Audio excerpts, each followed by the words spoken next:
Mortal Kombat Deception actually is easily the most aggressive approach that we've had to making a fighting game. The story in Mortal Kombat Deception starts up exactly where the last Mortal Kombat game left off.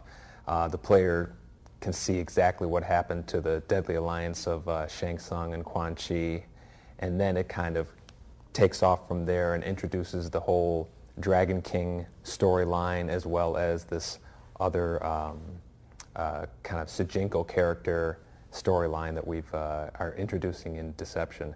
Online play is probably one of the most exciting features that we've added to Mortal Kombat Deception. Since the arcades have kind of died down over the years, bringing Mortal Kombat online really kind of recreates that whole experience where you're able to go online, play against people that you don't know, see how your skills compared to them. And we're really excited about the fact that you're going to be able to play these different modes of play online as well. And I think it's going to add a huge new kind of fire to the whole fighting game genre that has never really existed before since the 90s. Every Mortal Kombat game that I'm going to be involved with is going to have Scorpion and Sub-Zero. I don't think anybody can really imagine those characters not in a Mortal Kombat game.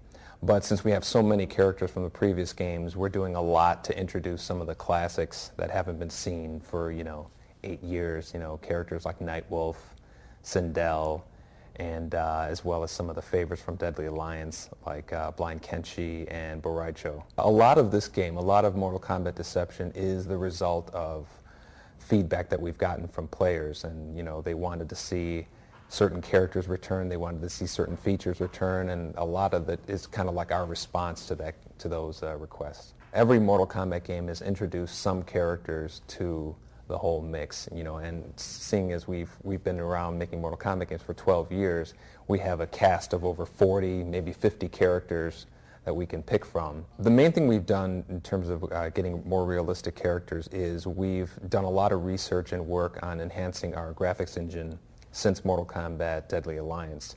And with that extra time, we've managed to really increase the performance that we get out of the current generation of consoles. Mortal Kombat Deception has a much more responsive control and a lot faster attacks than any of the Mortal Kombat games before.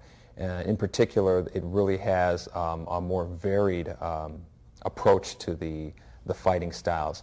The different fighting styles that a character has are going to be much more varied compared to the previous game. They have a lot more faster attacks with weapons, a lot more of a faster hand-to-hand style, and the control of your character in particular is a lot more responsive than any of the other Mortal Kombat games. These new features that we've added to Mortal Kombat Deception are something we've always wanted to do since the last game.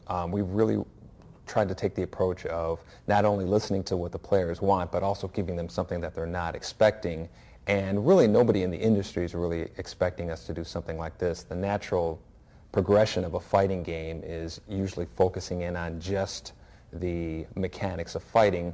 We've done that, but we've also really tried to take massive steps in terms of just improving the entire experience of playing Mortal Kombat. Fatalities have always been a very popular feature in the Mortal Kombat games, and this is another area where we've really listened to the players that have given a response. Mortal Kombat Deception has 2 fatalities per character, as well as a new feature which we're calling the Harry Carry move, where basically the player can finish himself off and not give the opponent the satisfaction of doing it. We've always taken the approach with Mortal Kombat to try to be different from the other games. I think a lot of the other games try to mimic each other and try to, incorporate certain features and maybe enhance it on that, whereas Mortal Kombat has always tried to be just the most outrageous, fun experience for the player, the most accessible fighting game that there is out there. And I think that really shows by how many games we tend to sell with every version. And that's kind of like our approach to making the new games. It's always been, let's create something new as opposed to trying to mimic something that was already done on another game and enhance that.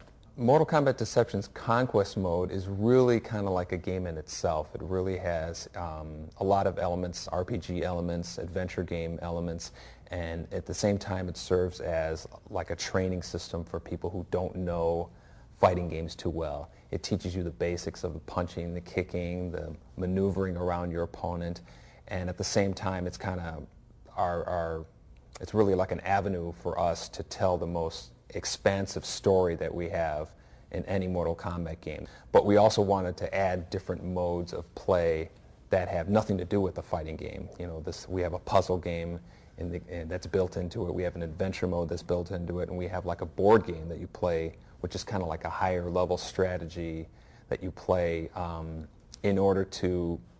It's a lot of similarities to chess, where instead of taking the piece, you play Mortal Kombat to see who wins for that piece. All of these combined together really have made Deception like the most content-filled fighting game ever made, you know, bar none.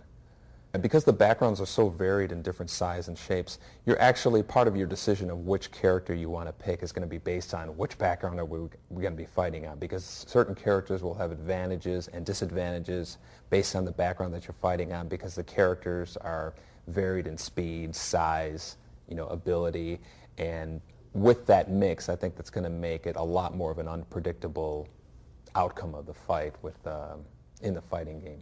Mortal Kombat Deception has added a new feature we call the death traps, where basically some of the backgrounds have areas that are dangerous where you can take damage. Not only take damage, but some backgrounds will actually have an area that will kill you instantly. So you can be losing a round, have no energy left, and lure your opponent into the one death trap, throw them into a big meat grinder, and boom, you've won the round. And that whole kind of unpredictable, you know, turn the tables approach to the fighting game is really something that's new, and it's gonna be interesting to see how people use that strategy online as well as off.